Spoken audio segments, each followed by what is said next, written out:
Patuloy ang pamahalang panlalawigan ng Quezon at Department of Public Works and Highways sa pagsasagawa ng road clearing operations matapos ang landslides na idinulot ng malalakas na pag-ulan dahil sa shear line. May balitang pambansa si Cecil Maloles ng PIA Calabarzon. Tuloy-tuloy ang pagtugon ng pamahalaang panlalawigan ng Quezon sa mga komunidad na naapektuhan ng pagbaha at landslides dulot ng malakas na pag-ulan simula pa noong ika-24 ng Disyembre.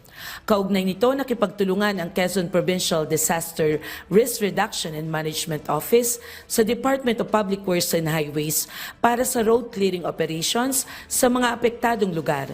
Ayon sa Pag-asa, ang malakas na pag-ulan sa malaking bahagi ng Quezon ay dulot ng umiiral na shear line na nakaapekto rin sa Calabarzon, Central Luzon, Bicol Region at Eastern Visayas.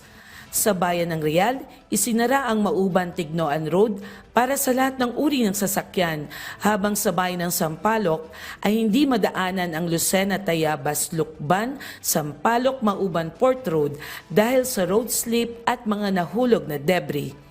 Sa barangay Magsaysay, Infanta, nagkaroon din ng landslides na nagresulta sa hindi madaanan ng mga kalsada.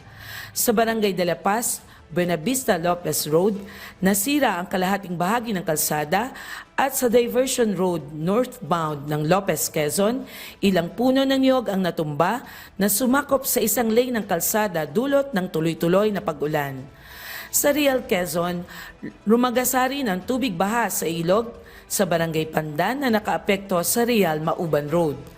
Patuloy ang paalala ng Quezon PDRRMO sa publiko na manatiling nakatutok sa Pag-asa para sa pinakahuling updates kaugnay ng lagay ng panahon at lumikas sa ligtas na lugar kung kinakailangan. Mula sa PIA Calabarzon, ako si Cecil Maloles para sa Balitang Pambansa.